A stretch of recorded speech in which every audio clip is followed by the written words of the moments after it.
lavorare con Maria, che per chi insomma lavora in televisione è un po' come, che ne so, come la suora che vuole andare a lavorare col Papa.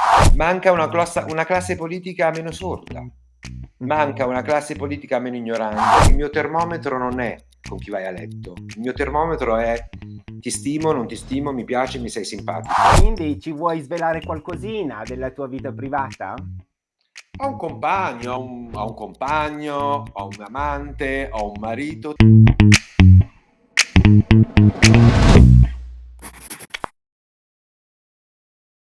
Live con Luca Zanforlin, come stai Luca? Bene Raffaele, tu?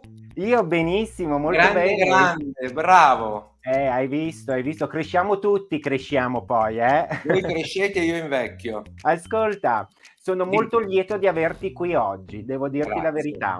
grazie, io non potevo dirti di no. Vorrei parlare un pochettino di te come autore, no? Autore televisivo. Tu hai firmato tanti dei grandi successi televisivi, tanti programmi.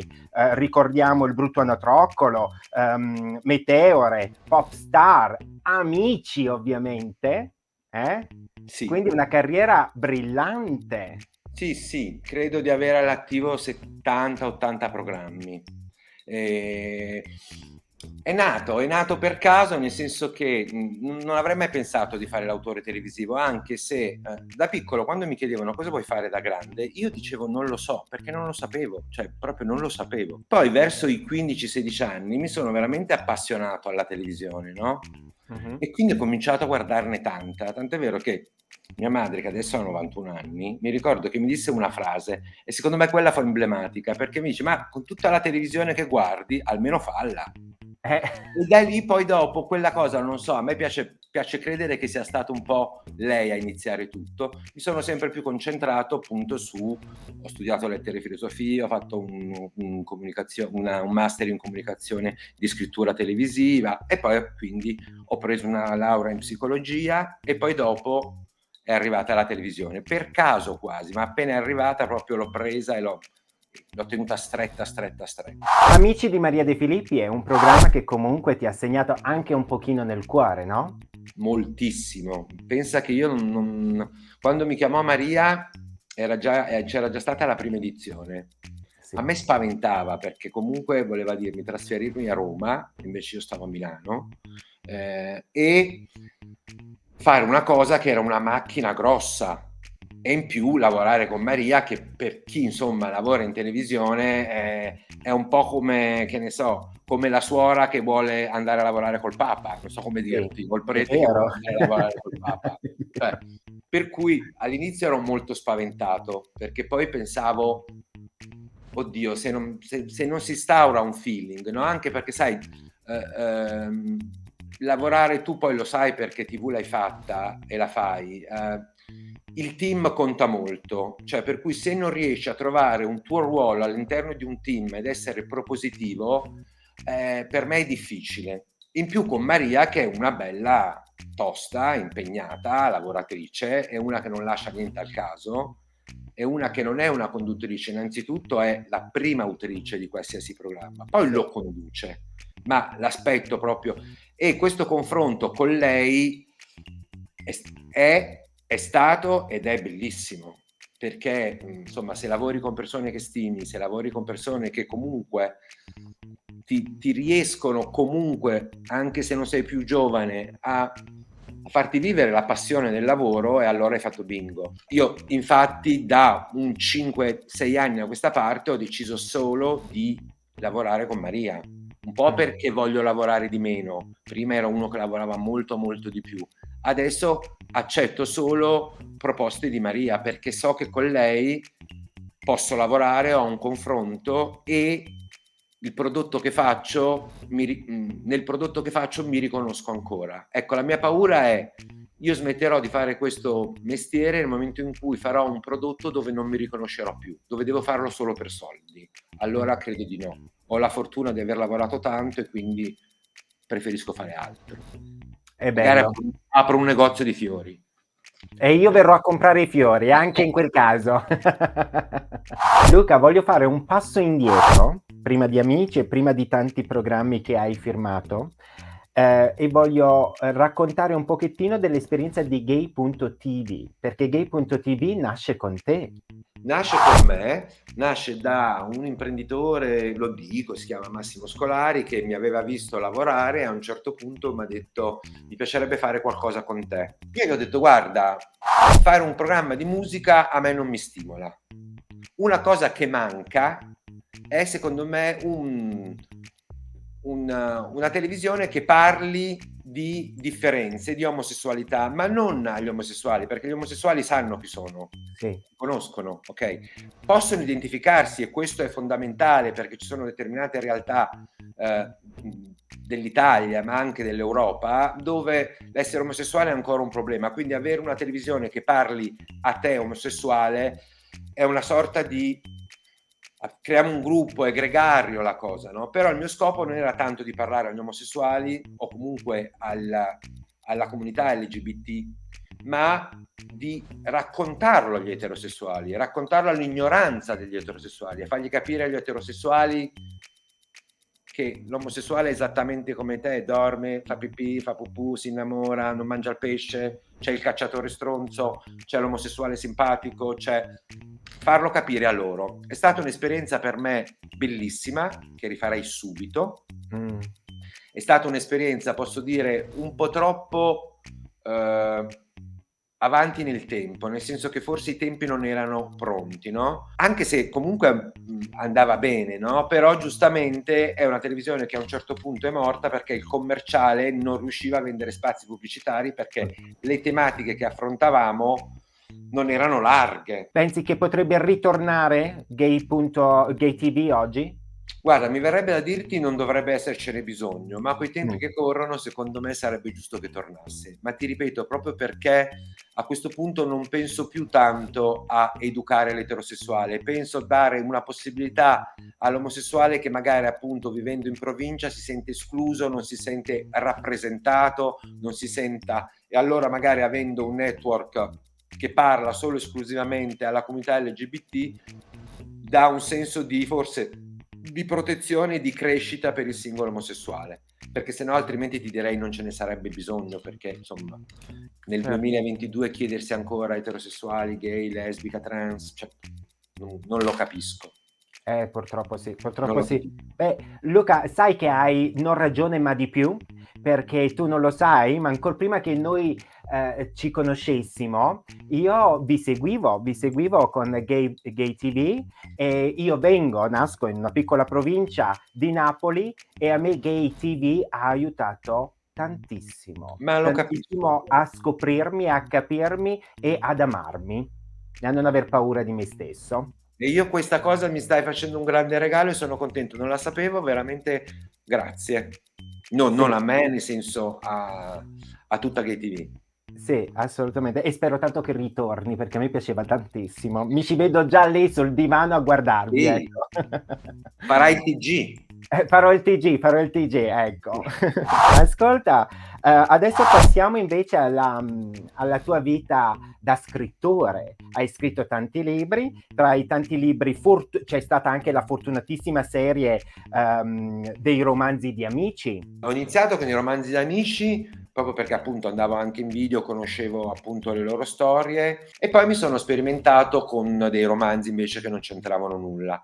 Ho fatto Denise la Cozza, che era un romanzo molto carino di una ragazzina un po' bullizzata perché cicciotta con il sogno della televisione, ma proprio perché nell'era dell'immagine non riusciva a fare la televisione, no? E poi arriviamo a questo ultimo che è Diversity Hotel, che è quello a cui io sono sicuramente più legato perché è quello che è più vicino a me, alla mia età, a chi sono, eccetera, eccetera, e perché parla proprio di quello che abbiamo parlato fino adesso, no? Nel cercare di combattere l'ignoranza, nel cercare di far capire che la diversità altro non è che la possibilità di avere un confronto con una soggettiva diversa dalla nostra e non parlo solo di orientamento sessuale, politico, di colore, parlo che incontrare la diversità, interagire con la diversità ti può arricchire perché è un'esperienza che fai. Io sono sempre attratto da tutte le cose che sono diverse dalle mie. Io quando c'è qualcosa di diverso da me sono attratto, sono incuriosito e quindi voglio capire. Una volta che ho capito, poi decido se l'abbraccio o meno quella filosofia o quella diversità. Se non l'abbraccio, chi se ne frega, no? Però ho avuto un'esperienza, mi ha arricchito perché il mio cervello ha funzionato nel cercare di capire cosa fosse. Se invece mi piace, l'abbraccio totalmente. Sì. Cioè, quindi questo libro, oltre a essere appunto un libro che parla sicuramente di bullismo, di transgender, di omosessualità, eccetera, però mi piace definirlo come un libro che parla della diversità, della voglia e della possibilità che ti dà la diversità quando le incontri di arricchirti. Certo, ho una piccola sorpresa, guarda un po' qui che cosa ho con me. Eccolo, e lo Eccolo sai qui. che quella signora col dito medio alzato così è mia madre proprio in copertina. La Carla è proprio mia madre. Gli ho detto: mamma, devi fare una foto per la mia copertina. Cosa devi fare? Alza il dito. Pum, in un secondo.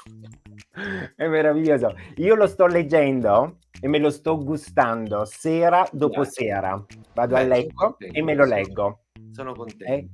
ogni tanto rompo le scatole al mio compagno perché lascio la luce accesa in camera per troppo a lungo, però ecco, lui si arrabbierà con te però, non con me, perché per colpa di questo Comprati libro quegli qui. occhialini che hanno il fanali che hanno quelle lucette sulle lenti, così non gli rompi le scatole. Ecco, farò così. Però mi manca una cosa qui, mi manca la tua dedica, Manca la tua dedica. Pensa che Aspetta. invece il mio compagno ancora non l'ha letto. Ah, davvero? No, Ma che però lui è burlone così. allora. No, lo conosce, gliene ho parlato, però gliene ho letto dei pezzi, ma lui non l'ha ancora non l'ha letto ed è, secondo me lo fa apposta, è uno stronzo, però chi se ne frega. Ecco, mi parlavi del tuo compagno, quindi ci vuoi svelare qualcosina della tua vita privata? Ho un compagno, ho un compagno, ho un amante, ho un marito, tutti in una Ah, persona anche sola, anche un diciamo. amante, dovrò fare lo stesso anch'io allora. Ma l'amante, guarda, non so tu, però vabbè, noi siamo insieme da 8 anni, dopo 8 anni siamo famiglia, siamo complici, siamo amanti, siamo amici, ma siamo famiglia, è la mia famiglia. Ho faticato, ma guarda, è arrivato anche lui, secondo me, nel periodo giusto. Cioè, siamo insieme da 8 anni, è completamente diverso da me, cioè lui è proprio inquadratissimo. Però ecco, ritornando al libro, abbiamo imparato ad accettare le nostre diversità, perché poi le diversità che appunto ci diversificano sono stronzate. Lui è ordinato, io sono disordinato. A lui piace il pesce, a me piace la carne. Io sono cocciuto, lui è più malleabile. Però sono cose che insomma se ci lavori non sono quelle che creano il problema, no? Il problema, la cosa bella è che abbiamo un po' gli stessi, guardiamo nella stessa direzione, abbiamo un po' gli stessi valori, abbiamo un po', insomma, la stessa filosofia di vita, pur essendo, ribadisco, molto, ma molto, ma molto diversi. Pensi che il dialogo sia la cosa fondamentale per far comprendere le diversità tra i diversi, perché poi alla fine siamo tutti diversi? Assolutamente sì, il confronto e il racconto, torno appunto al discorso che ci eravamo fatti prima, il racconto è fondamentale, nel senso che comunque è vero che siamo nell'era dell'immagine, ma però io posso vedere un'immagine e quindi la etichetto secondo uno stereotipo. Se invece quell'immagine è parlante e mi racconta, inevitabilmente guarderò quella persona, quell'immagine, quella cosa, quel quadro, quel libro, quello che vuoi, in maniera diversa, perché comunque mi arrivano delle informazioni. Sta a me poi capire, decodificare queste informazioni e capire se nella mia vita mi servono o no. Ribadisco, se non mi servono, però un viaggio nella conoscenza altrui l'ho fatto e non mi può far male. È come i libri, no? Ci sono tanti libri brutti che abbiamo letto, però abbiamo letto. Ci sono tanti film brutti che abbiamo visto, però ci hanno educato comunque a creare la nostra consapevolezza di ciò che ci piace e di ciò che non ci piace, no?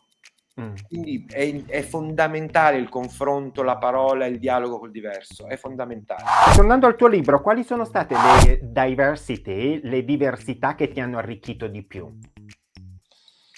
Ma guarda, sicuramente le diversità religiose, pur non appartenendo pur non pratico nessun tipo di religione, vivo e respiro la cultura cattolica, quindi inevitabilmente sono un po' chiuso in questa, però le diversità religiose molto, le diversità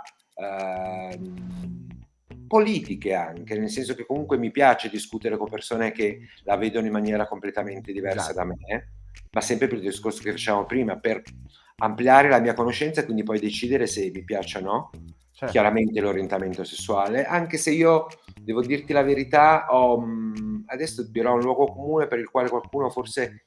Io non ho molti amici gay, devo dirti la verità, ma nella misura in cui, ribadisco, il mio termometro non è con chi vai a letto, il mio termometro è ti stimo, non ti stimo, mi piaci, mi sei simpatico, ok? Ho sicuramente conoscenti gay, ho un amico gay proprio nella mia cerchia stretta, ma tutti gli altri, tieni conto che io ho un gruppo di 6-7 amici con i quali ci vediamo, siamo solo 2 gay, gli altri 5 sono eterosessuali. Ti ripeto, proprio perché non mi interessa, cioè non è che tu sei omosessuale, sì, allora divento tuo amico, no, cioè, non è un termine di paragone per accendere o spegnere un'amicizia per me, la sessualità. Guardi l'individuo. Guardo l'individuo. Luca, in Italia cosa manca alla community LGBTQ+? Manca una classe politica meno sorda.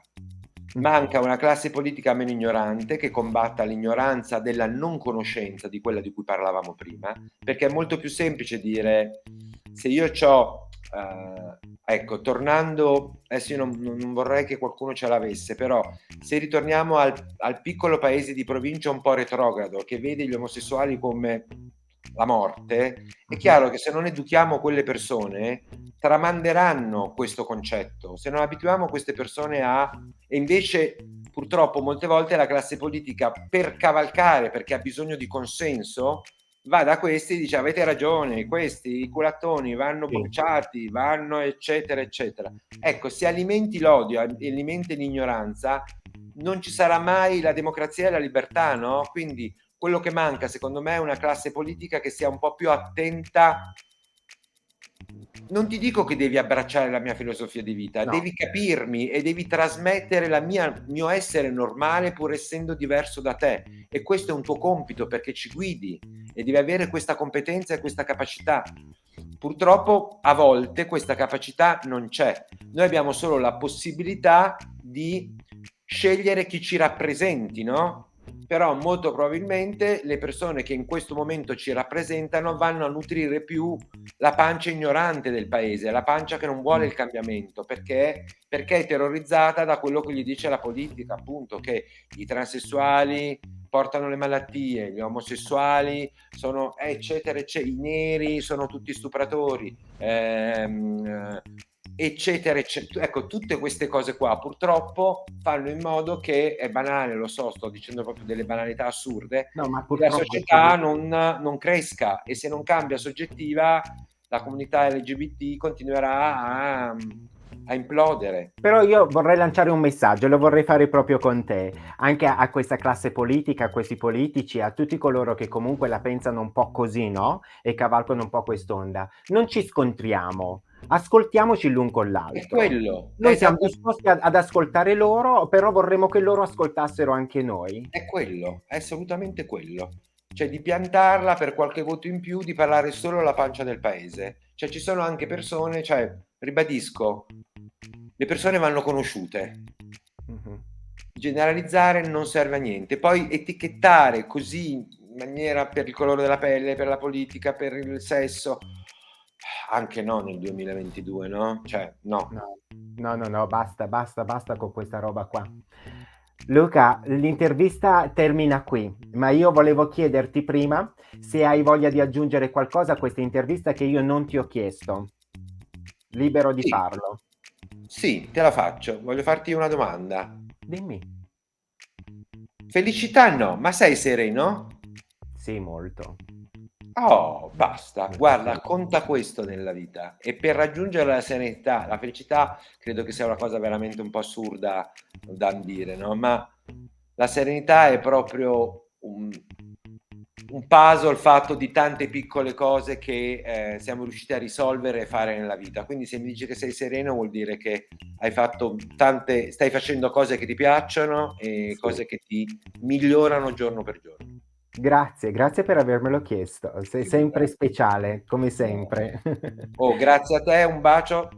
Un bacio affettuosissimo, Speriamo buon lavoro presto. per la prossima edizione di Amici. Io vi seguirò come sempre, come tutti gli anni, prima di averne fatto parte e anche dopo, assolutamente. Vi tengo nel cuore. Un bacio fortissimo a tutti voi e a te in particolare. Ciao Luca, grazie mille. E ancora una volta vi voglio ricordare il libro di Luca Zanforlin, Diversity Hotel, è da leggere ragazzi. Noi ci vediamo la prossima settimana sempre qui su Libero TV con un nuovo ospite. Take care.